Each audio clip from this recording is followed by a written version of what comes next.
अगर आपके घर में बुज़ुर्ग रहते हैं, आपके पेरेंट्स बुज़ुर्ग हो चुके हैं, तो आप उनके साथ बैठें, उनके साथ बातें करें, उनके साथ हँसें बोलें, क्योंकि एक दिन ऐसा आएगा जबकि वो खामोश हो जाएंगे। आप उन्हें आज़ादी से जीने दें, उन्हें जो उनका दिल करता है वो करने दें, क्योंकि फिर वो आप इन चीज़ों के लिए तरसेंगे।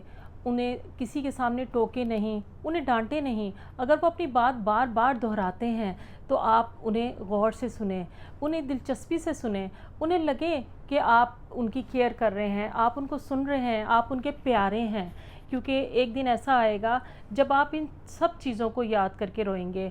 आप उनकी पसंद के खानों का एहतमाम करें, वरना उनके जाने के बाद आप उनके एहसाले सवाब के लिए लोगों को तो खिलाएंगे, वही आप उनकी ज़िंदगी में उनका एहसास करें, उन्हें प्यार दें, उन्हें खाना खिलाएं, उनकी पसंद नापसंद का ख्याल करें।